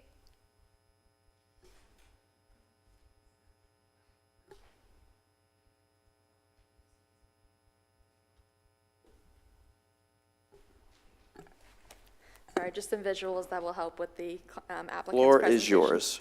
Yes, sir. So as council mentioned, this is Ocean Village, a master site plan. This is the location of the site. You can see here outlined in red. It is to the west of Colbert Lane and SR 100 intersection, but to the east of the I-95 intersection. And this one is just a little bit closer, zoomed in. So this project does have some background, or so I should say the parcel does have some background. It went through a flume and a rezoning change in October of 2019. The flume for the whole square, including all the way up to 100, was county commercial high intensity, and it was changed to city residential and mixed use. And the zoning was changed from county general commercial to city multifamily and commercial. There was a lot split to separate these front commercial portions from the multifamily portion in the back. It's 45.82 acres, and it is currently vacant. So here you can see the flume designation of residential with those commercial parcels remaining on 100. And the MFR2 zoning designation, again with the COM2 remaining on the frontage of 100. So this is the master site plan for Ocean Village. It's a little busy, but I'll point out some highlights. There's 416 units across 7 buildings. This building here, 200, building 300, and building 400 right here will be 4-story buildings, and then the rest of the buildings will be 3-story buildings. They will have a clubhouse in this location here and a dog park over here in the southeastern corner of the site. They have large stormwater ponds here, here, and here. And then these areas are all conservation easements that will be preserved in perpetuity as they are easements. So these are the site development requirements for a master site plan. The development size is required 4 acres, and they have 45.82. Their maximum density allowable by code is 12. They're providing 9.07 units an acre. Their minimum living area is 650 square feet required. They're providing 685 square feet. Their minimum front setback is 25 feet. They're providing at least 440, as those commercial parcels are fronting 100, not the multifamily. Their minimum rear setback requirement is 20 feet. They're providing 32. The rear street setback is not applicable, as there's no street in the back. Their minimum interior side setback is 10 feet. They're providing 21 feet. Again, the street side setback is not applicable. Their maximum impervious surface ratio allowed is 70%, and they are providing 23.7%. And then their maximum building height is 60 feet, and they're providing 55 feet 3 inches. Here are some of the elevations. This is one of the 4-story buildings that I pointed out. This is one of the 3-story buildings. And this is a rendering of their clubhouse. And again, their master site plan, this is 100 here. Colbert is down a ways a bit. And the commercial parcels are this one and this one over here. And then easement, all of this is an easement, and easement back here. And then the criteria for master site plan, the logic of design. The master site plan proposed for multifamily development illustrates the proposed project consisting of 7 buildings of 3 and 4 stories, as I pointed out. The project also incorporates multiple conservation easements on the property to provide additional amenities and protection of the environment for the residents there. The internal consistency, the master site plan is designed using common architectural theme, as you saw, master stormwater system, planned utility systems, and availability to active and passive amenity areas throughout the site. The impact on neighboring sites. The project is bounded by high-intensity commercial on the west and east sides of the project, and single-family to the north. So it is providing a buffer from that single-family from the commercial properties to the west and east of it. Internal vehicle and pedestrian connectivity. There are sidewalks throughout the project, along with pathways that will connect out to 100, along with vehicle entrances for vehicles and connectivity throughout the site.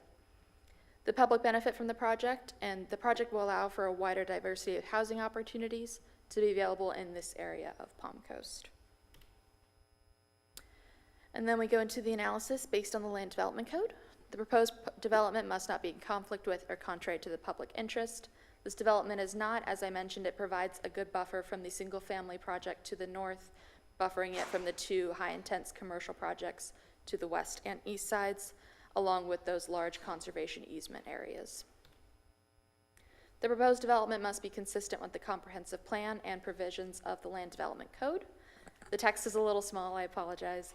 The proposed development is consistent with the comprehensive plan and Land Development Code, and you can see the following applicable goals and policies. It's preserving large tracts of environmental areas, wetlands, conservation easements. The project has access to an arterial roadway, being 100 as well as Colbert. It has at least 15 acres of uplands, and central utilities are available to the site. The proposed development must not impose a significant financial liability or hardship for the city. Any improvements that will need to be made will be done at the expense of the developer. The proposed development must not create an unreasonable hazard or nuisance. The proposed development poses no unreasonable hazard or nuisance, and all improvements will be up to current code. The proposed development must comply with all other applicable local, state, and federal laws. As this goes through the development process, their next step is a technical site plan, and at that stage it will comply with the Land Development Code, the FDOT entrances off of 100, and any other agencies that need to review the project. A neighborhood meeting was held for this project on August 17th. Due to its size, there were no citizens in attendance. And then the planning board heard this item on September 20th and voted 6-0 to recommend approval to city council. The Planning and Land Development Regulation Board recommend that city council determine the proposed master site plan is in compliance with the comprehensive plan and approve application 5143, Ocean Village and master site plan for 416 units, so the developer may apply for a technical site plan. The technical site plan will be reviewed by staff as the master site plan has become before city council, and then they will go to building permits. And the applicant is here and does have a presentation for you all. Just have a question for staff first. Does staff consider that this project will act in some form as a catalyst for additional business opportunity in proximity to that 100 corridor? It definitely could, as there's the commercial tracks to the front of this project, fronting 100. So having the rooftops there could drive the commercial to come forward, yes. Thank you. Would the developer like to make a presentation at this time? Good evening. Craig Morris, Roswell, Georgia. Casey Dendor with England, Timms & Miller, 14775 Old St. Augustine Road in Jacksonville. I'd like to briefly introduce our team who's all here in case there are any questions, and then I'm going to hand it over to Casey to walk you through some specifics on our project. Again, my name's Craig Morris. This is Greg Joseph right here. We're the developers for GJ Enterprises. Our civil engineer is ETM out of Jacksonville, and that's Casey. And Paul Hutchison, and our architect is Group 4, also out of Jacksonville, and we have Gabriel Devone here representing them. And then our attorney, Dennis Weir, back in the last row. We're headquartered out of Valdosta. Greg and I also have offices in Palm Coast and Atlanta. Greg has had a home here for about 25 years, and in the last 2 years has become a permanent resident. We've been developing multifamily communities for about 20 years now. Unlike a lot of the larger developers, we do one project at a time so we can put all our time and effort into that. A few quick projects that we've done recently. A project in Atlanta, Georgia, upper west side, 422 units. Here's some images of the amenities, which is one of our signatures. Here's some photographs of the interior of the units. And this is actually one of our most popular units with the wraparound windows and wraparound porches. You'll see it on the corners of all of our buildings. Here's a project, a community we built in Forsyth County, 202 apartment units. Again, some images of the units, amenities, and the exterior. And then lastly, we've done a project in Dothan, Alabama, 202 units surrounded by wetlands, and then also another project in Atlanta, 292 units in East Cobb. And with that, I will hand it over to Casey. All right, thank you. Jordan did a great job, so I'll just make this very quick and hit some high points. One of the items that I wanted to point out that Jordan also mentioned is that the land use that we're under allows a maximum of 12 dwelling units to the acre, and the project is proposing just about 9 dwelling units to the acre. Also wanting to hit on the point that the maximum impervious surface ratio for the project is 70%, and the proposed project provides 24%. In addition to that, the required minimum recreation is 7.99 acres, and we're providing 19.99 acres, just under that 20-acre threshold. And then we are exceeding all other requirements. Have a site rendering at the front of the podium as well as on your screen there, where you can see the extensive green areas through the conservation easements, the stormwater management facilities, those ponds that are being activated with some walking trails around them, the clubhouse facility, as well as how those buildings have a wraparound nature internal to the site, so they're not along the perimeters of the property. This is an image of the clubhouse where you do have there will be a yoga area just outside the building. There will be a fitness center interior to the building, as well as your lounging pool area and a pickleball court. Oh, did I do that? All right. And then we also have an architectural rendering that shows the image of the property. I'm going to point over here.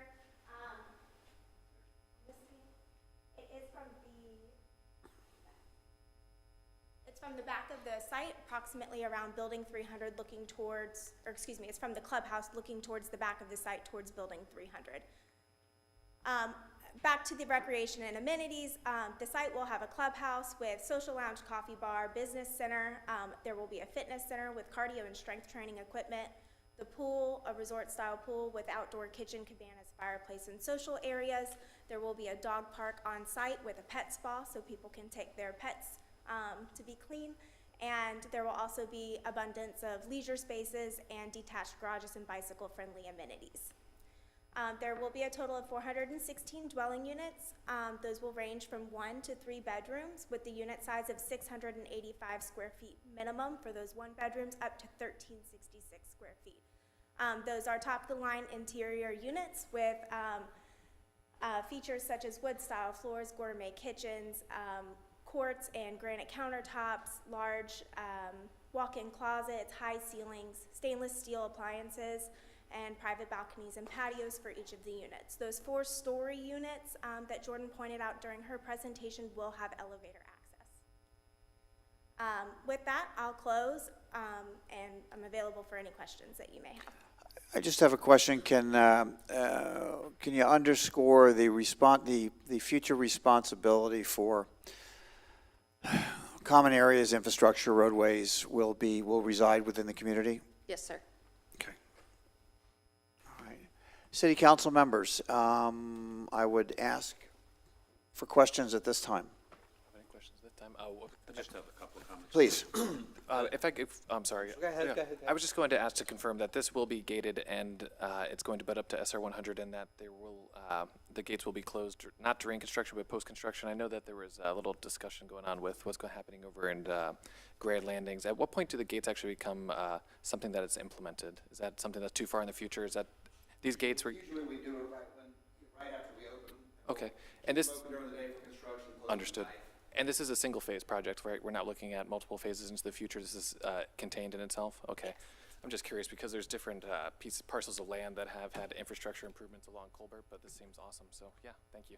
Thank you. Well, it is no secret that due to the density that this brings to Palm Coast, I've been voting no in every multifamily apartment.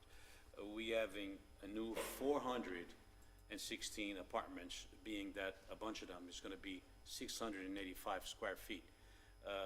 That's about the size of my living room. And being the highest, 1366 square feet. My colleagues usually base their vote on we need this for teachers, firemen, and deputies. I don't know how many firemen, deputies we're going to hire. We're going up on thousands and thousands of these apartments. We're probably going to hire within the next 10 years about 100, maybe 150 out of these people.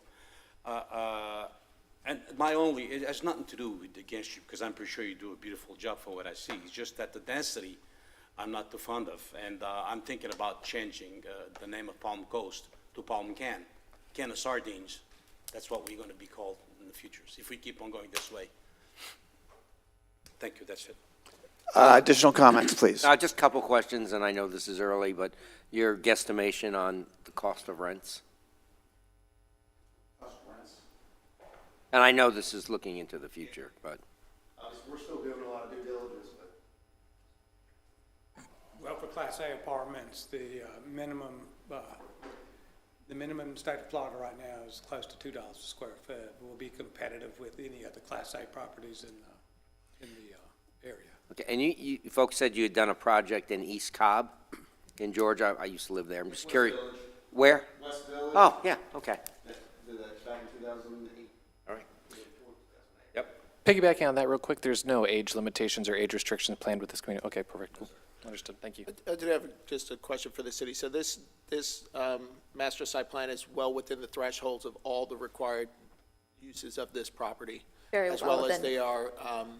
they are protecting all of the green space, the environmentally sensitive areas of this property as well? Yes, sir. So if I could just underscore Councilman Finelli's comment that the addition of how many units are we talking about, dwelling units here? 416. 416 dwelling units does not bring us really any closer to the threshold that our comp plan calls for. Not really. No, sir. We're well below any possible consideration for our comp plan requirement for the diversity of housing and these multifamily units as well, Yes, sir. correct? They're well Okay. below their threshold. Very good, okay. Any other comments? Very good. I'm Yes, not sir. saying that anything illegal is being committed here, by far. I agree with you. Okay. They are well behind the threshold that we should allow. My only thing is that, why not single-family homes? Because then they won't make the money. It's that simple. Very good. If there are no other comments, I would open, thank you. I would open this up for public comment. Are there any members of the public that would like to comment on this item at this time? Seeing no members of the public come forward, I will close public comment. Is there any additional discussion by City Council at this time? Seeing none, I would ask for a vote. I would ask for a motion, I'm sorry. I'll make the motion. I have a motion by Councilman Danko to approve. May I have a second? I'll second. Councilman Finelli has a second. Is there any additional discussion? Then I will go ahead and ask for a roll call vote, please. Vice Mayor Branquinho. Councilmember Danko. Yes. Councilmember Finelli. Yes. Councilmember Clufus. Yes. Mayor Alfin. Yes. Motion passes 4-1. Thank you, Jordan. We move to item number 11, and Council, if you would read the resolution into the record, please. Yes, this is a resolution for the L4 Weir replacement project, a resolution of the City Council of the City of Palm Coast, Florida, approving the terms and conditions of a contract with Custom Built Marine Construction, Inc., a work order for CEI expenses with CPH, Inc., and a 10% project contingency for the L4 Weir replacement project, authorizing the city manager or designee to execute necessary documents, providing for severability, providing for conflicts, providing for implementing actions, and providing for an effective date. Gentlemen, last time I saw you, you were doing some very exotic modeling. So hopefully you'll reel this into something a little more tangible this evening. Clarify that, please. You know what I'm talking about. Please proceed.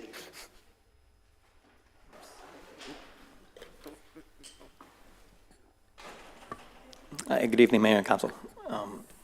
So we're back at this one again, L4.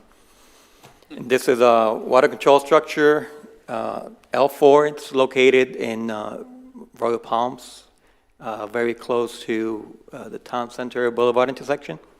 I'm sure you're all familiar with this. This is probably my third presentation on this project. This is just a quick little timeline of the L4, constructed back in the 70s. It's gone through numerous repairs through the years, and now we're trying to revamp it up, provide a better drainage system, and really integrate it with some of the technical stuff that we're doing with the SCADA, and like the mayor said, with some of that modeling that we do. If you look really closely on that timeline, you can see former Councilman Bob Cuff right around the night. So just some of the facts on this one. I'll go out of order on it. So last February, we came back after we received bids. It came in well above budget, and we decided to shelve it, get some value engineering performed on it, and see if we get better luck in the second set of bids. Bids came back about a month and a half ago. They came in a lot more favorably. Roughly, the low bid is about $500,000 lower. So we're coming in to recommend for approval of this construction contract. Also, we have scouted CEI works. We've gotten some proposals. We're still trying to negotiate some of those prices down, so we don't have a complete number on that one.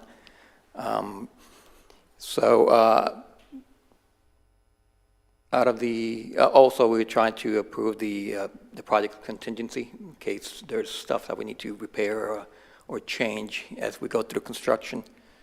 And lastly, that's the list of all the bidders and the low bidder involved. And if you guys have any questions.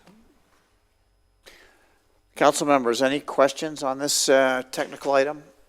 I trust you from here to the moon. I'd love to hear it. So the re-engineering of this project, we're able to save $500,000. Very close to that, yeah. It only cost us $2,000 to. Excellent. Thank you for that. Thank you. One question I had was some of that was the reason. What was going on when we only got one bid? Was that because just kind of the environment was so crazy busy at that point that only one person submitted a bid for the additional, or was it that the engineering that we provided a more achievable project for some of the four bidders? It's honestly, it's hard to tell. It Fair could have enough. been that everybody was busy, and we got a lot more bidders this time. Only one person bid the first go around, so Yeah. now we had four bidders. Maybe things were slowing down for them. Whatever you did, keep it going. Yeah. If there are no other questions here, I'll open this item up for the public. Are there any members of the public that would like to comment on the item at this time? Seeing no one come forward, I'll close public comment. Any additional discussion by City Council? The motion. This resolution approves the Vice contract. Mayor makes a motion, and Councilman Danko has a second. Any additional discussion? Roll call vote, please. Vice Mayor Branquinho. Yes. Councilmember Danko. Yes. Councilmember Finelli. Yes. Councilmember Clufus. Yes. Mayor Alphen. Yes. Motion passes 5-0. Now move down to item J on the agenda, which is the. I'm sorry, I don't mean to interrupt, Mr. Mayor. I wanted to add one more thing, because I know earlier they were speaking about some of the woodland stuff. And I just want to give you guys a heads up, FYI. You're probably going to be seeing us within the next month or so. We have a project that's happening down there. You may be familiar with it, over at Colbert Lane. We're going to be replacing 2 sets of culverts. One of them fairly large that directly impacts positively the woodland areas. And this has been identified. This is not a new, knee-jerk reaction. It's identified probably 2 years ago, so we're in the final stages of permitting. So this is something that's going to be coming up fairly soon. So, Colbert and Blair. And I heard you say. hopefully sooner than later, yes. I heard you say positively affect. Is that what I heard you say? Correct. Very good. So you're ahead of the game this time. Yeah, so will this project, In by the way. response to some of the comments we heard earlier. Good. Thank you very much. That future vision is extremely important for all of us. This project itself will help us, the efforts we had to drain water out earlier. Yes. This will improve that. It'll allow us to drain more water out faster. So it refined your model. It will refine the model. Very good. All right. Appreciate your looking forward to the future so that we can prevent the anxiety that our residents felt this time and do a better, even better job next time. That's great. Thank you so much. We appreciate that. Very good. Okay, now we move to item J on the agenda, which is the consent agenda. Anybody want to pull? No. So I will open up the consent agenda for public comment. Are there any members of the public that would like to comment on the consent agenda? Please come forward at this time. Seeing no one come forward, I will come back to City Council. Any additional discussion? To approve the consent agenda. Okay, I have a motion from Vice Mayor Branquinho to approve the consent agenda. May I have a second? Councilman Danko is a second. Any additional discussion? All in favor can signify by saying aye. Aye. Any opposed? Does the clerk have the count? Motion passes 5-0. Very good, thank you. We move now down to item number K, which is our final public participation for the evening. Are there any members of the public that would like to make final comment on items that were not previously discussed on the agenda this evening? Seeing no one come forward, I will close public comment and move to discussion by City Council members that were not a part of this evening's agenda. Anything, anyone? Nope, Kyle, don't go anywhere. I'm not going to be able to attend the ceremony, so I want to make sure that I grab you after the meeting. But no, I wanted to thank all city staff for their tremendous efforts during the storm. I just want to, I didn't want to leave anybody out when it comes to give you the kudos and thank you for what you did. I really think you guys are superb. The job you guys did out there. And the only other thing I have to add is for some of my friends who don't believe that Public Works is part of the emergency workers, think again, because they just showed us they are. They are very, very, very important, okay, to us. And thank you very much for the boys and girls at the Public Works, together with everybody else, those including from the mayor to all of us who got involved on this, catastrophe that just hit us, last week. Thank you, Vice Mayor. Any additional comments? I'd like to just associate myself with those comments as well. Good. Thank Very you to nice. everybody. Very nice. Thank Good. you. Good. All right, I'll move on. Does the city attorney have any final comments for this evening? None. And now to our city manager. I have no additional comments tonight. Thank you, Mayor. Motion to adjourn. I have a motion to adjourn. May I have a second? All in favor? Aye. Okay.